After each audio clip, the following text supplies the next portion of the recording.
Hello everybody, Flamin' Shark back with another video, and today we're going to be reacting to episodes 1 to 3 of Scooby-Doo Mystery Incorporated Season 2. That's right, we're jumping into the second and final season of Mystery Incorporated. 26 episodes to go, 23 after this video. I am definitely curious. Now, I've kind of been off. I haven't been posting a lot. I'm kind of gradually starting to record and, I'm messing around with my new setup, trying to perfect it, get everything all locked and loaded. We're gearing up for 2023. I'm going to try to grind January really hard, but I'm kind of just playing around recording a few videos, trying to, not be like totally inactive, but 2023 is when we're really going to start pushing. And I'm really excited because new year, new me, you guys know the drill, new setup, which, like I said, I'm in the early stages of trying to figure out the kinks of. I thought the first video I recorded, the Dragon Prince video, was a bit off. I thought the Monogatari video looked a lot better and kind of there. The sound is more or less good to go, but it's a process, right? And this is, I'm working on it. But I'm super excited for this. We're doing Scooby-Doo Season 2 now. And we left off with a big season finale that shifted everything. It set us off on our separate journeys. Scooby is on a farm. Shaggy's at military school. Fred's just gone off on his own to find Brad and Judy, his biological parents. And then you have Daphne, who's kind of just left in the cold, and Velma. Everything. They've all of the Mystery Inc. potatoes have kind of gone their own separate ways. Like, Mystery Incorporated's broke up. It's kind of a repeat of the past with what happened with the original Mystery Incorporated generally. Obviously, Fred Sr. got arrested. It turns out he was the freak and all of that stuff. And we found out that Fred is, he's just basically been playing this one massive game to try and get this treasure, the same treasure that, Pericles is after, and Pericles really kind of ended this season winning. He was kind of the one person who kind of won out of all this. He got a lot of, he's got the disc pieces, and he's, well on his way potentially to getting all of this, getting whatever it actually is fucking wherever, right? He seems to be the one that's on top right now. Mystery's kind of, obviously, Mystery Incorporated, the current Mystery Incorporated, our Mystery Incorporated are fucked right now. They just don't exist right now. Obviously, that's going to change. They're going to come back together and stuff. I'm curious how long they leave it. Like, by the end of this video, are we already going to have the gang back together? Or is it something that takes, like, a third of the season or half the season and is kind of more of a building arc? It's an awkward situation because I think they have to keep advancing the plot towards the end. Because that's the thing, right? Like, this is season 2, not of, like, 5. It's season 2 of 2. So, they can't separate them too long, but I also hope it's not, like, too short. I would like it to be, like, 7 or 8 episodes, where, like, that's when they get fully back together. My gut feeling is honestly, by the end of this set, they're probably going to be back together. But we'll see what happens. I'm curious to see how they write this. This is probably the most interested I've been to see how they're going to handle an episode or episodes going in. I'm very curious what they're going to do for this season 2 premiere, and I'm really excited for it. It should be a lot of fun, and I hope you guys are excited for it as well. I'm definitely looking forward to it, and like I said, I'm sure you guys are as well. And let me just see if that helps a bit. It's just a tiny bit, but it's just this tiny little adjustments I've been trying to make with the camera and just the positioning of everything to get everything just perfect. And I think I'm just the tiniest bit off. Like, this just feels like it's so close, but I'm just picky with this stuff. I know most of you probably don't care. As long as you can see me and I look good and the video looks good and everything's good there and it sounds good and all that, it's probably all you care about. But I'm super nitpicky with it. I'm super excited for season 2. On a side note, I hope we get the Hex Girls again. They haven't made an appearance since their first appearance. I think if we could somehow get them at some point in this season, just because they're the Hex Girls, that'd be based. But obviously the big thing that's coming at some point, probably early this season, is Brad and Judy. It's time to meet them. And obviously Fred hunting them down is probably just makes sense as the way to introduce them, and hopefully they come back with him to Crystal Cove and have relevance in the story the same way that Ricky and Cassidy do, as of course Mystery and Angel Dynamite. So I am hoping that Brad and Judy, and I'm not just hoping, I'm expecting to see them probably in this video. I would be surprised if they don't show up in these episodes. In fact, I actually think there's a good chance we see them in episode 1, but it depends on how long they draw out this Fred arc to try and find his parents and what's up and everything. It's going to be interesting, and yeah, it feels like things are finally coming together. We're halfway through the show, things are going, and now it's time for season 2 of Mystery Incorporated. So let's not waste any more time. Let's jump right in. Okay, let's see. Get this set up nice. I look so white in this recording. I know it when it comes out for real, I know I end up looking not this white, but man, I look white in this like preview of the recording. Okay, well, anyways, let's jump in to episode 1 of Scooby-Doo Mystery Incorporated season 2 in 3, 2, 1, and play.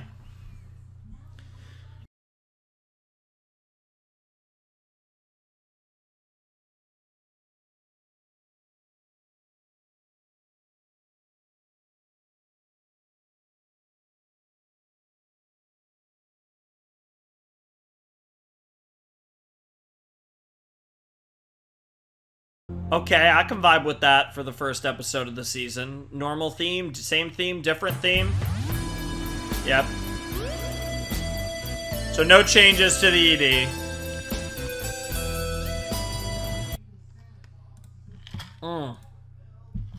Holy shit. Wow. That was wild.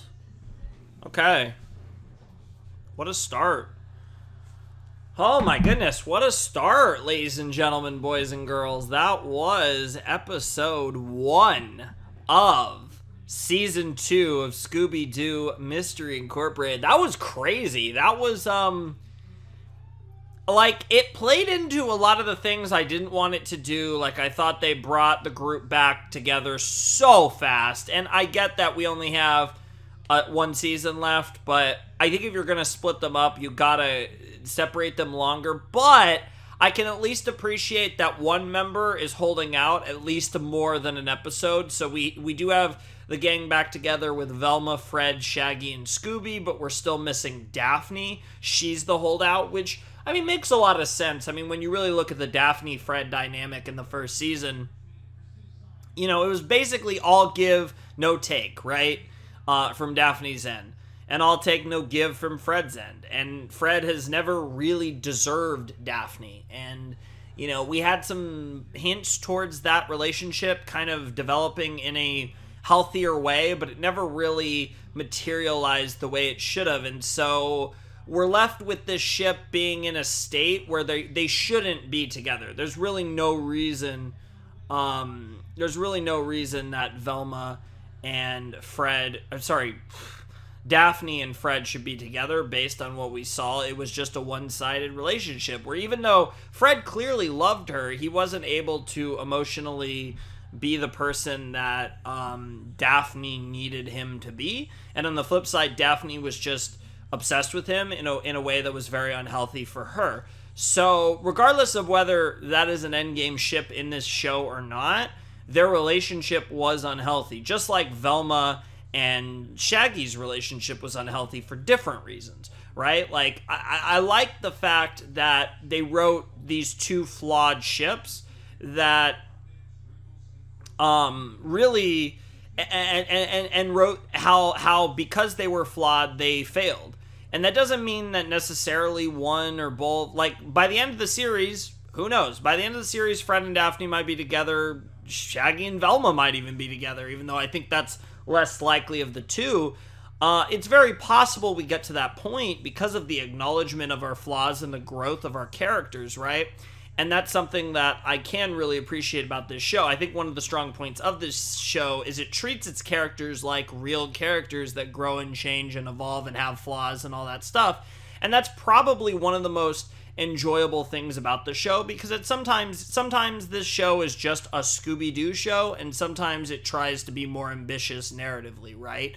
Like, an episode like this is a bit more on the ambitious side. The stuff at the end of the season and certain points throughout season 1, the show was trying to be this grander story.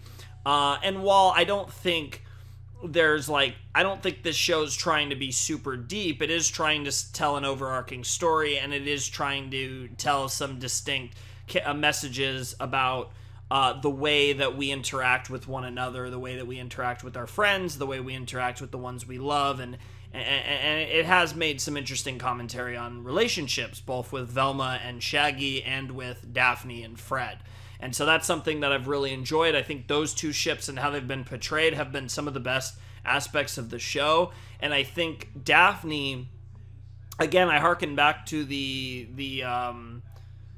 Trap of Love song, and how she recognized the flaws in her relationship with Fred back in the Hex Girl episode. And it's good that she's at this point where she's accepted basically that she's more important than Fred, that, you know, other people are very important, and it's important to love other people, and it's important, you know, to have these feelings with other people and all that stuff. But in the end, the most important person in your life is yourself, and that is something you have to accept. You have to learn to love yourself before you can learn to love others, and I think that's something you could argue hasn't always been the case with Daphne. And I think Daphne was always too obsessed with Fred to truly be able to love him in the way that he needs to, and Fred has always been too obsessed with traps to truly understand what he has. And he's kind of that annoying character where it's like the second he doesn't have Daphne, then he realizes what he's missing, but the second he gets her, he stops realizing what he's missing. And so he needs to find balance,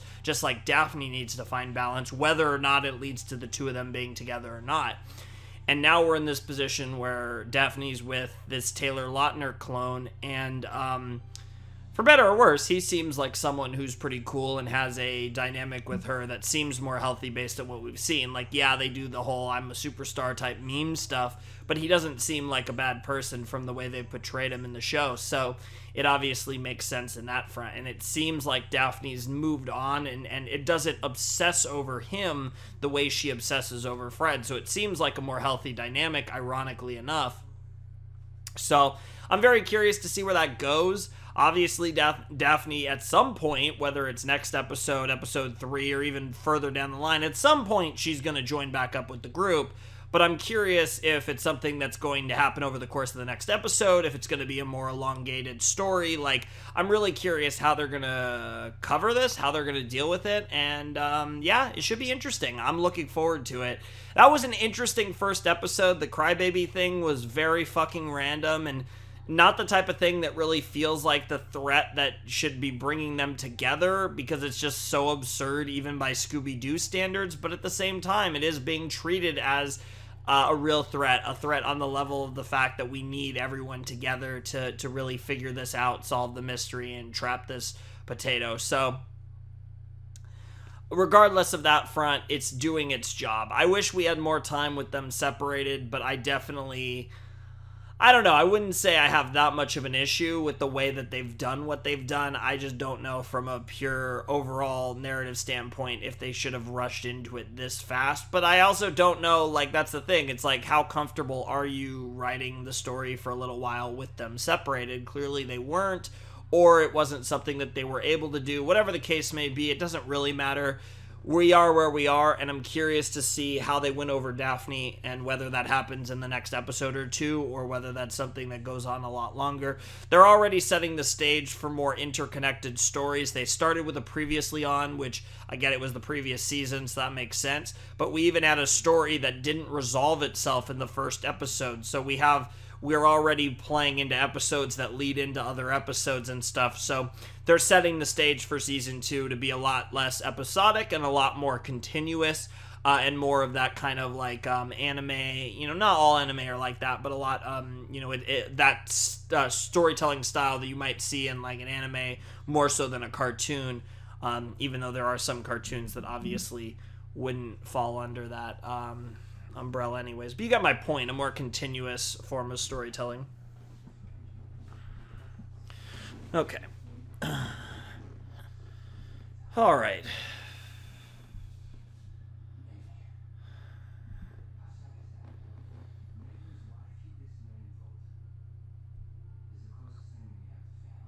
I might just move this over a little bit. All right. Let's jump in to episode 2 of season 2 of Scooby-Doo, A Mystery Incorporated. House of the Nightmare Witch. Ooh, that sounds fun. Nightmare Witch? House that she's at? I'm down. Let's jump into it in 3, 2, 1, and play.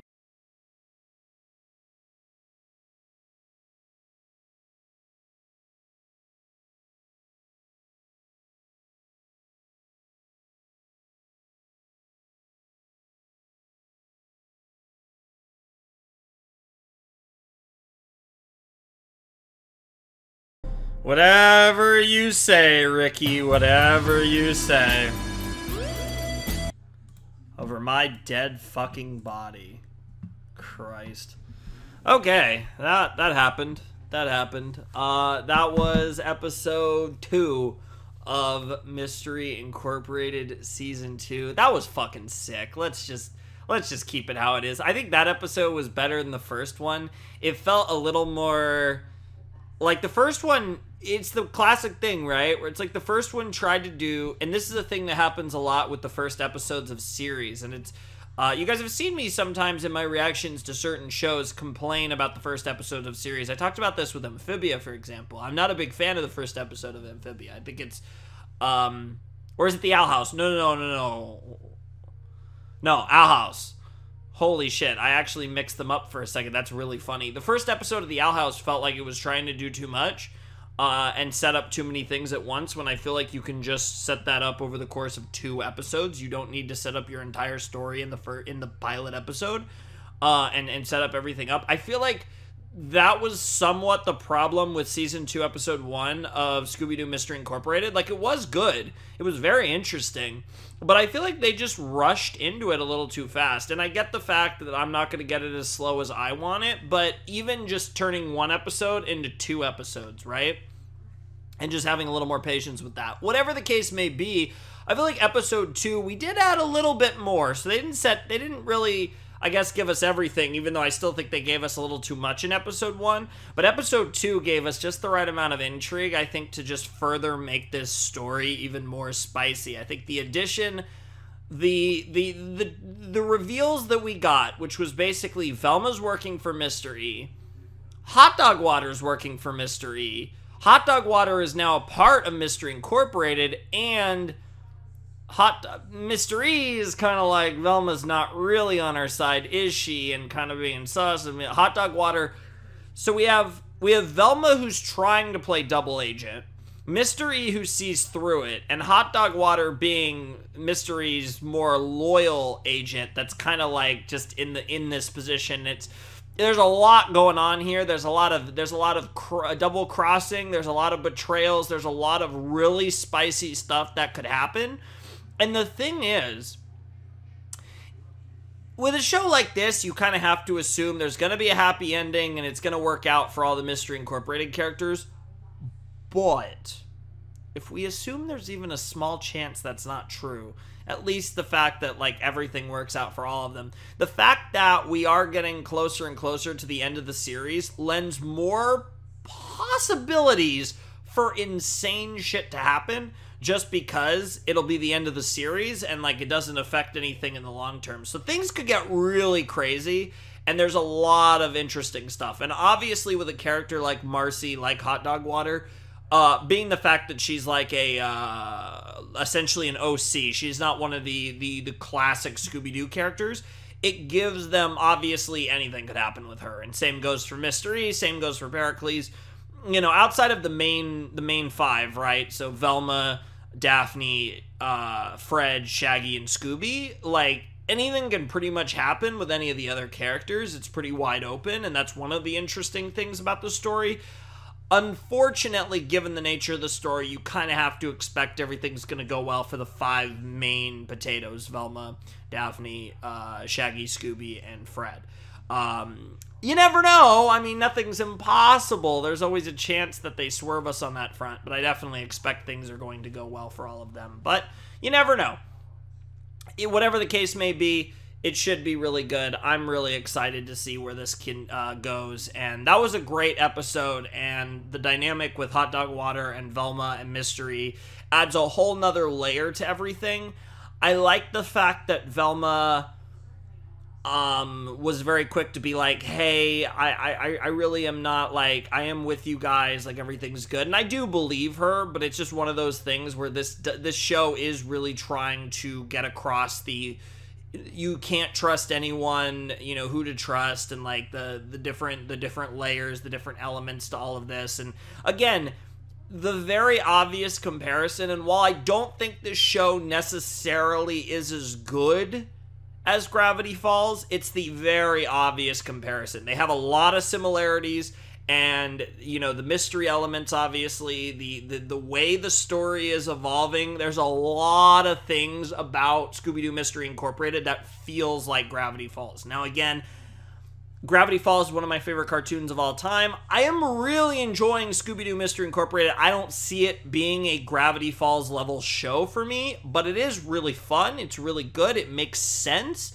I feel like this show is just one of those shows where it's like, I think this is like the perfect example of not every show has to be like 9 out of 10 or 10 out of 10. This is like a really solid show that I really fucking love, and that's kind of it. Like, it's not, I don't think it's really pushing all-timer status in any way, but it's really good, and I think it's really worth watching. I think it's been a worthwhile investment of my time. I think these reactions have been fun. I think there's been parts, I think there's episodes that, you know, I could have passed on for reactions, but as an overall experience, I've really enjoyed it. And so far, 2 episodes in, season 2 has a very high, like, retention of interest, right? Like, I've always been interested, but there's levels to my interest. And so far, I'm really interested in where the story's going.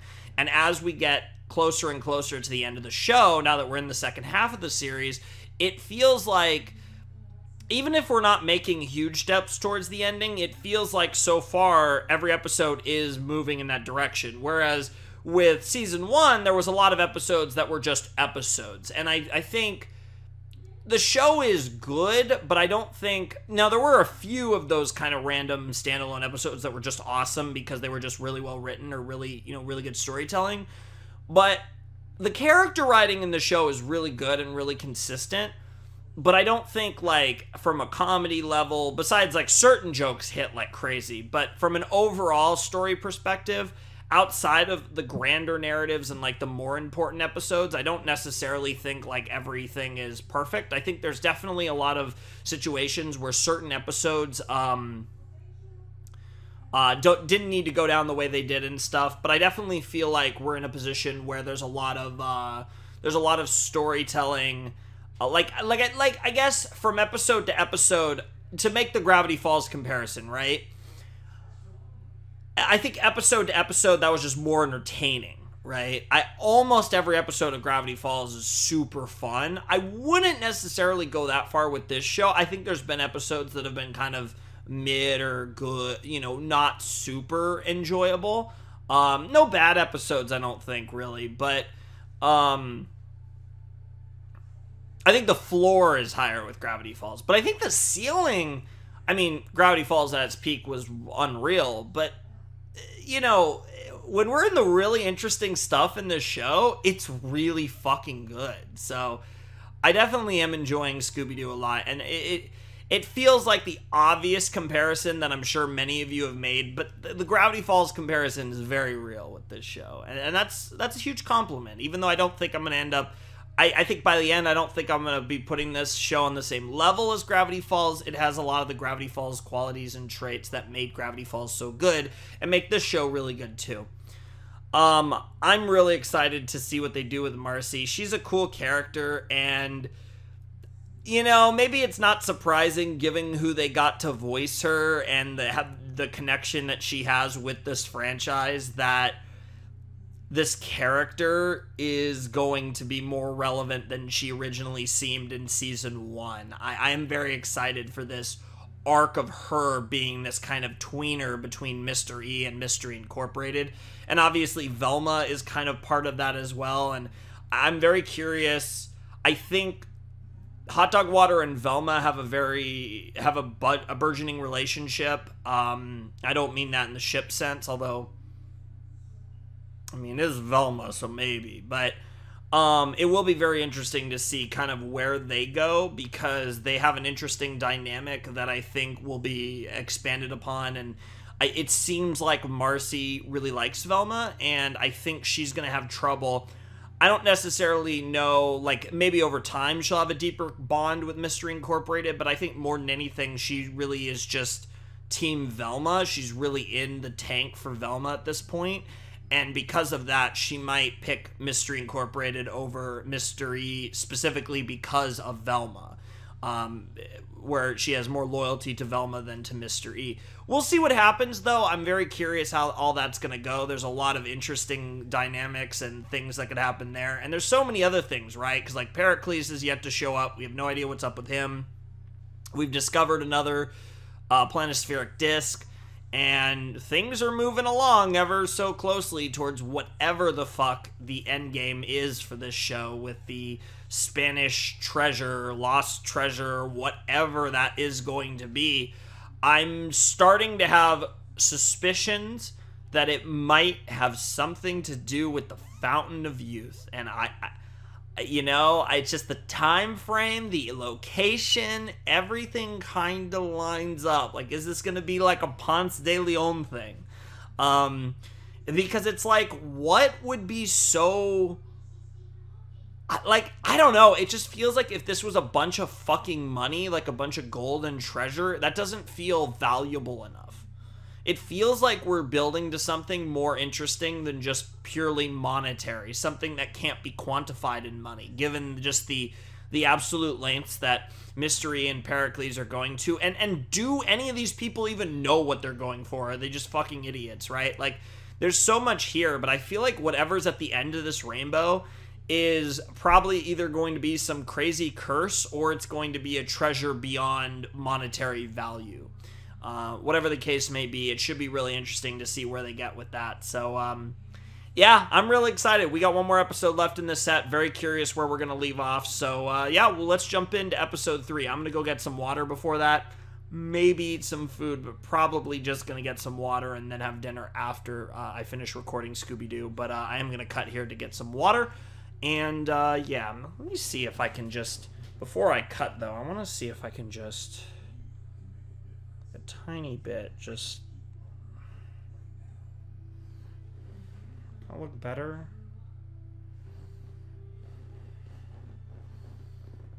I don't know, it's like, I'm just in a weird spot here where it's like...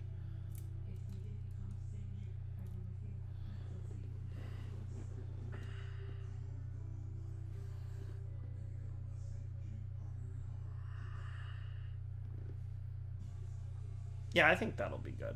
All right. Well, I'm going to cut here. I'll see you guys in a sec.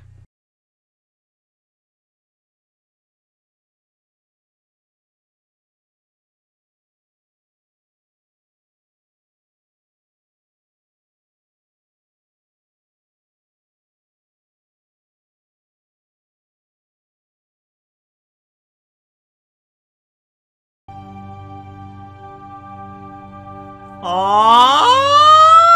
And they're just gonna end like that. No. Oh. Yep, there it is. Holy shit. Oh, that's actually really interesting moving forward. There's a lot of possibilities with that, I suppose. All right.